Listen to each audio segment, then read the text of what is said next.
নমস্কার, আমি মঞ্জু ভট্টাচার্য। আমার গল্প পাঠ আসরে আপনাকে স্বাগত জানাচ্ছি। পড়ে শোনাচ্ছি বিভূতিভূষণ বন্দ্যোপাধ্যায়ের আরণ্যক উপন্যাসের সপ্তদশ পরিচ্ছেদের প্রথম পর্ব।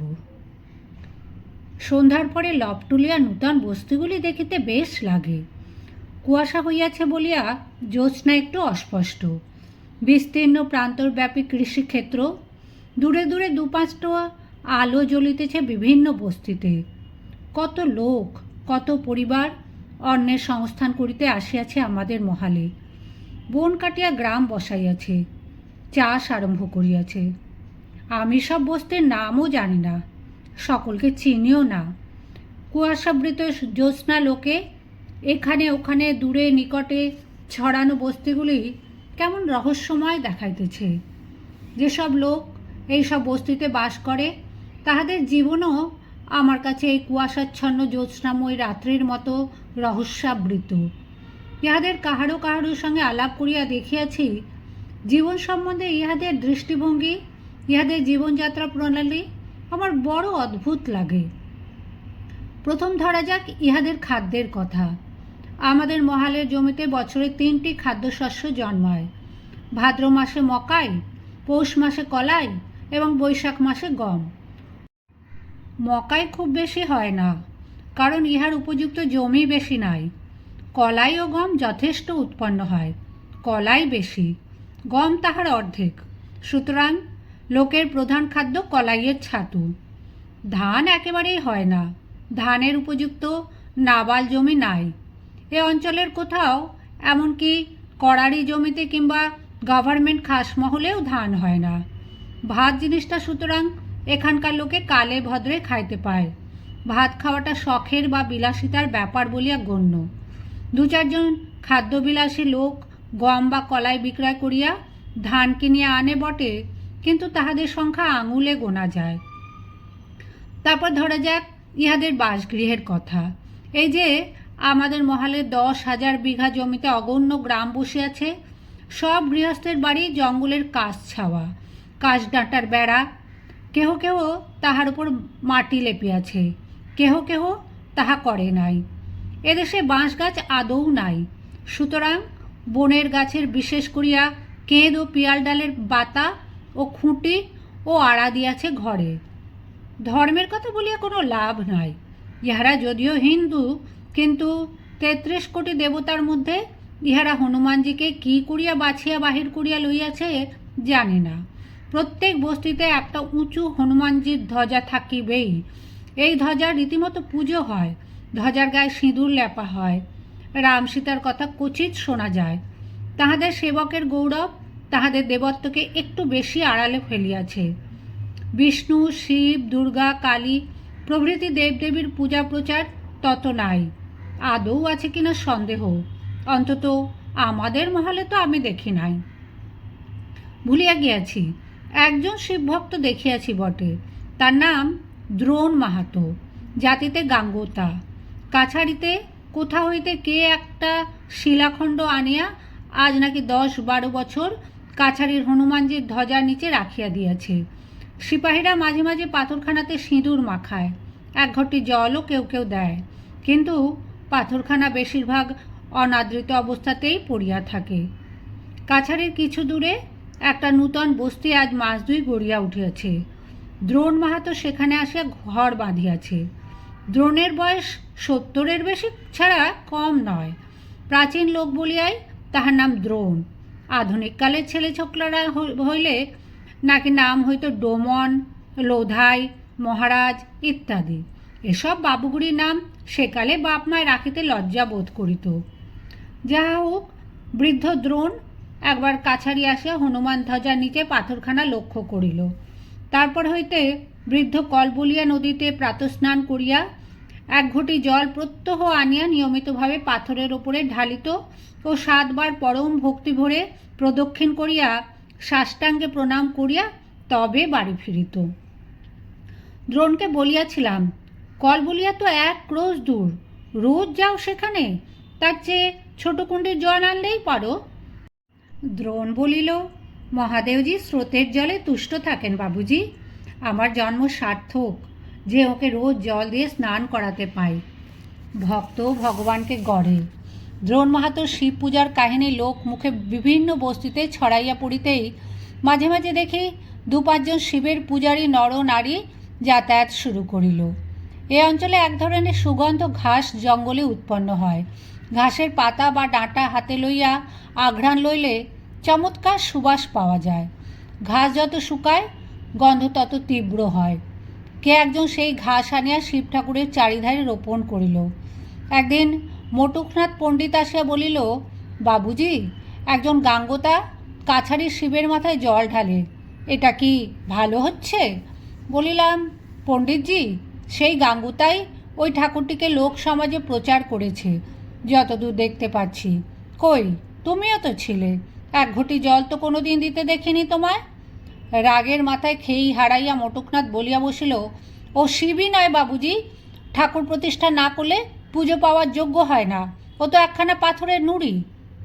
তবে আর বলছো কেন? পাথরের নুড়িতে জল দিলে তোমার আপত্তি কী? সেই হইতে দ্রোণ মাহাতো কাছারির শিবলিঙ্গের চারটার পূজারী হইয়া গেল। কার্তিক মাসে ছট পরব এদেশে বড় উৎসব। বিভিন্ন টোলা হইতে মেয়েরা হলুদ ছোপানো শাড়ি পরিয়া দলে দলে গান করিতে করিতে কলবলিয়া নদীতে ছট ভাসাইতে চলিয়াছে। সারা দিন উৎসবের ধুম।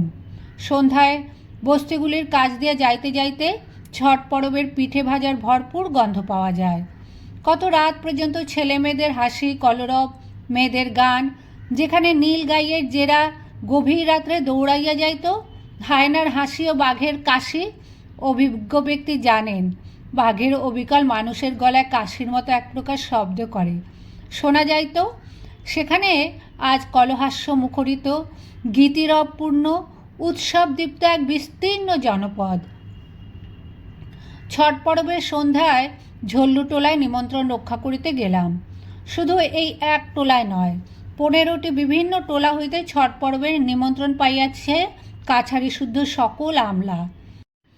ঝল্লুটোলার মোড়ল ঝল্লু মাহাতোর বাড়ি গেলাম প্রথমে।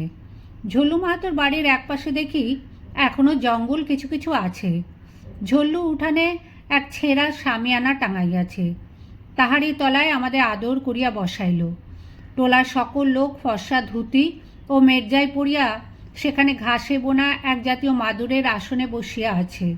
বলিলাম, খাইবার অনুরোধ রাখিতে পারিব না, কারণ অনেক স্থানে যাইতে হইবে। ঝল্লু বলিল, একটু মিষ্টিমুখ করতেই হবে, মেয়েরা নইলে বড় ক্ষুণ্ণ হবে। আপনি পায়ের ধুলো দেবেন বলে ওরা বড় উৎসাহ করে পিঠে তৈরি করেছে। উপায় নাই, গোষ্ঠবাবু মুহুরি। আমি ও রাজু পাড়ে বসিয়া গেলাম।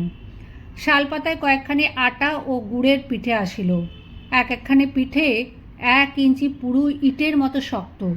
ছুঁড়িয়া মারিলে মানুষ মরিয়া না গেলেও দস্তুর মতো জখম হয়, অথচ প্রত্যেকখানা পিঠে ছাঁচে ফেলা চন্দ্রপুলির মতো বেশ লতাপাতা কাটা।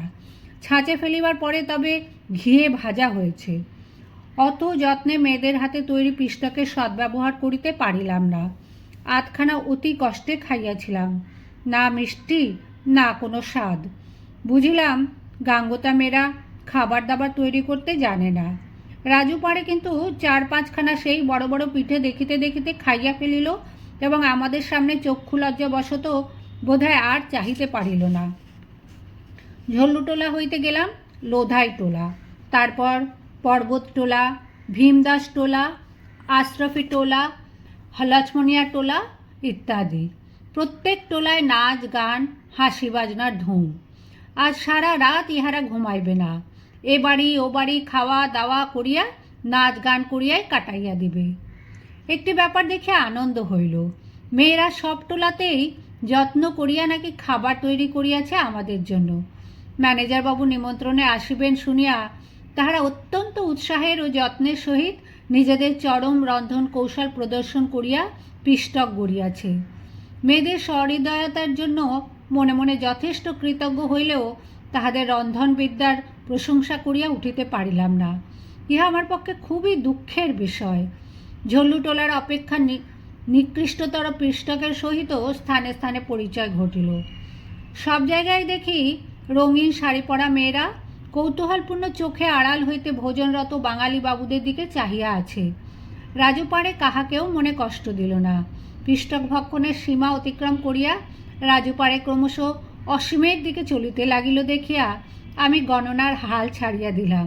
সুতরাং সে কয়খানা পিষ্টক খাইয়াছিল বলিতে পারিব না। শুধু রাজু কেন, নিমন্ত্রিত গাঙ্গতাদের মধ্যে সেই ইটের মতন কঠিন পিষ্টক এক একজন 1 কুড়ি 1.5 কুড়ি করিয়া খাইল। চোখে না দেখিলে বিশ্বাস করা শক্ত যে সেই জিনিস মানুষ অত খাইতে পারে।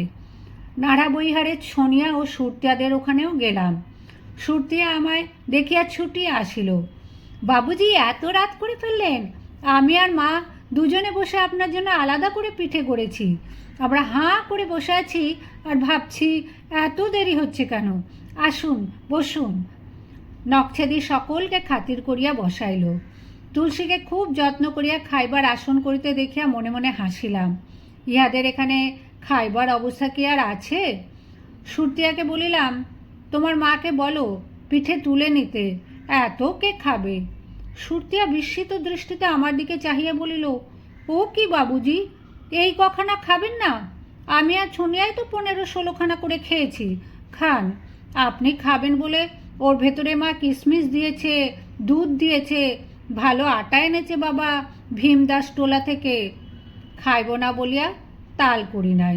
সারা বছর এই বালক বালিকা এসব সুখাদ্যের মুখ দেখিতে পায় না। এদের কত কষ্টের, কত আশার জিনিস। ছেলে মানুষকে খুশি করিবার জন্য মরিয়া হইয়া 2খানা পিষ্টক খাইয়া ফেলিলাম। সুরতিয়াকে খুশি করিবার জন্য বললাম, চমৎকার পিঠে, কিন্তু সব জায়গায় কিছু কিছু খেয়েছি বলে খেতে পারলুম না সুরতিয়া, আর একদিন এসে হবে এখন। রাজু পাড়ের হাতে একটা ছোটোখাটো বোঁচকা। সে প্রত্যেক বাড়ি হইতেই ছাঁদা বাঁধিয়াছে। একখানি পিষ্টকের ওজন বিবেচনা করিলে রাজুর বোঁচকায় ওজন 10-12 সেরের কম তো কোনো মতেই হবে না। রাজু খুব খুশি, বলিল, এ পিঠে হঠাৎ নষ্ট হয় না হুজুর। 2-3 দিন আর আমায় রাঁধতে হবে না, পিঠে খেয়েই চলবে। কাছারিতে পরদিন সকালে কুন্তা একখানি পিতলের থালা লইয়া আসিয়া আমার সামনে সসংকোচে স্থাপন করিল। 1 টুকরা ফর্সা ন্যাকড়া দিয়া থালাখানা ঢাকা। বলিলাম, ওতে কি কুন্তা? কুন্তা সলজ্জ কণ্ঠে বলিল, ছট পরবের পিঠে বাবুজি, কাল রাত্রে 2 বার নিয়ে এসে ফিরে গিয়েছি। বলিলাম, কাল অনেক রাত্রে ফিরেছি, ছট পরবের নেমন্তন্ন রাখতে বেরিয়েছিলাম। আচ্ছা রেখে দাও, খাবো এখন। ঢাকা খুলিয়া দেখি থালায় কয়েকখানি পিষ্টক, কিছু চিনি, 2টি কলা, 1 খণ্ড ঝুনা নারিকেল, একটা কমলা লেবু। বলিলাম, বাহ, বেশ পিঠে দেখছি। কুন্তা পূর্ববৎ মৃদুস্বরে সসংকোচে বলিল, বাবুজি সবগুলো মেহরবানি করে খাবেন, আপনি খাবেন বলে আলাদা করে তৈরি করেছি, তবুও আপনাকে গরম খাওয়াতে পারলাম না, বড় দুঃখ রইল। কিছু হয়নি তাতে কুন্তা, আমি সবগুলো খাবো। কুন্তা প্রণাম করিয়া চলিয়া গেল।